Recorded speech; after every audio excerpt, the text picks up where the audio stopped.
She joins me now from Washington, D.C. Thank you for your time. We're doing this interview on Thursday. It's now 2 days after the president's address, so thank you for being here.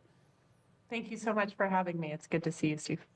Good to see you, too. Let's start right out with the question that everybody's talking about. Why did you walk out of the president's address on Tuesday night? Yeah, we are clearly at a time where our democracy is sick. And my whole training as a critical care physician is understanding to be able to recognize when someone's sick or not sick, and then to do something about it. You don't just sit back to see if they're going to get sicker. So our democracy is being undermined. I could not sit back and pretend like things are normal. And that was exacerbated by the clear perpetuation of corruption, chaos, and cruelty that Donald Trump continued to respond or to talk about as soon as he took the podium. So I couldn't give that cruelty any legitimacy by staying in the room. Let me ask you this, because I'm sure you've heard this as well. You see it all over social media right now. But by walking out, how are you representing your constituents? Steve, I don't know if you saw how many people came to our Gresham town hall last weekend, but the one moment that stuck with me so clearly was when there was groundswell and emotional reverberation in that room that I needed to do something, that people were scared, that they were slashing Medicaid, hurting veterans, undermining working people's safety net, and it was all for billionaires. They want me to stand up to Elon Musk and Donald Trump and be their advocate. And so I had to take action, and that was the action I had available to me. Give me your opinion about the Trump administration's cuts to federal programs and jobs. This is giving a $4.5 trillion tax break to billionaires on the backs of working Americans. We are going to undermine Medicaid's safety net that covers 40% of Oregon's children, half of all childbirths, and our elderly and disabled. We are making the vulnerable more marginalized and less stable, and our economy is going to take a hit because we need a healthy workforce to have a healthy economy. There are a lot of folks out there who believe there's a lot of fat in the federal government right now. Do you believe the government needs to be downsized? There is nothing in me that is against getting rid of waste, fraud, and abuse, but you need to be deliberate about what it is you are trying to do and understand where the actual waste, fraud, and abuse is. They literally are getting rid of the people who are trying to make the Veterans Affairs Benefit Agency more efficient. They cut them. Same thing with Medicare fraud. They cut half the staff for Medicare fraud. If we really want to get rid of waste, fraud, and abuse, you wouldn't just eliminate the people who understand where that is and not take their expertise into consideration before firing them. Any idea how many federal job losses will be taking place in your district?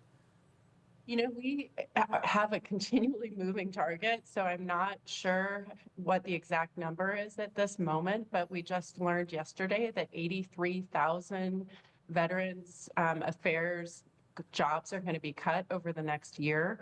We had talked at a roundtable at the Portland VA about what already was impacting them. The benefits for our veterans is top of mind for me, but federal employees across the state are being fired, and a third of them are also veterans. What is your plan to help the constituents in District 3?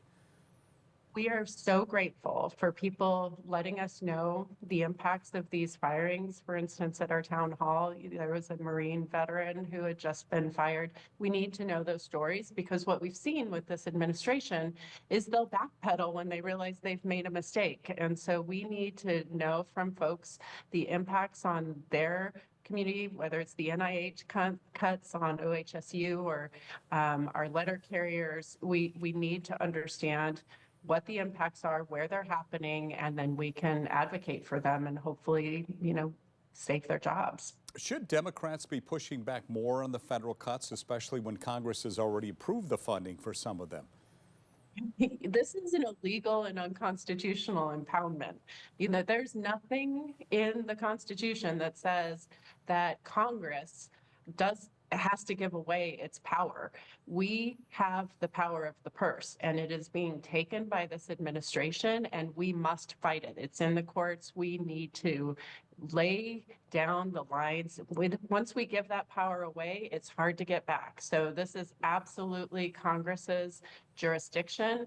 The administration is taking free license with that, and we need to push back. You held a rally recently where you dropped the F-bomb when talking about President Trump. That surprised a lot of folks out there. What was your thinking at the time? Yeah, so that was not my rally. That was for federal employees, and it was a rally where many people were speaking. But what was happening right before is I was talking to federal employees whose lives are hanging in the balance.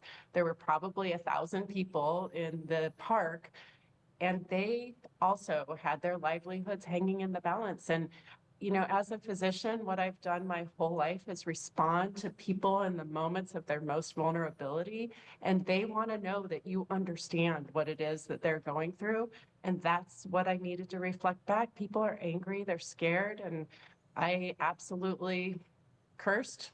Obviously, I didn't do it well because I don't do it very frequently, but I don't regret that. What it showed people is that I heard them, I see them, and I wanted to fight for them. I want to talk about your priorities in Congress for your district. Tell me about that. My priorities are centering my constituents and making sure that I am the voice that they need me to be.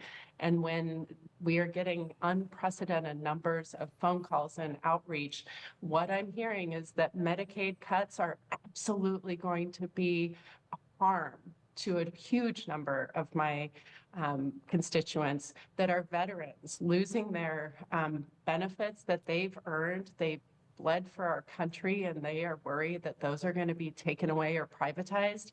That is something that I must center. And we continue to think about healthcare reform. That is important, but first and foremost right now is saving our democracy. And that, when we had almost 9,500 people on a phone call, we asked the question, what is the top issue on your minds? 88% of people on our town hall with Dan Rayfield said it was protecting our democracy. So that is a top priority. Last question before I let you go today. As a first-term representative, is Congress what you expected? We didn't know what to expect coming into this administration. I think that's part of its strategy. What I can do is focus on my constituents, make sure that I continue to center the priorities, environment, healthcare, and making sure that our economy works for everyone. We are going to continue our work. They're not going to take us off our game, but we also need to play defense at the same time. And with Donald Trump, you got to be ready for anything. Representative Maxine Dexter, thank you for talking with us. Appreciate your time today. Thanks so much. I appreciate it.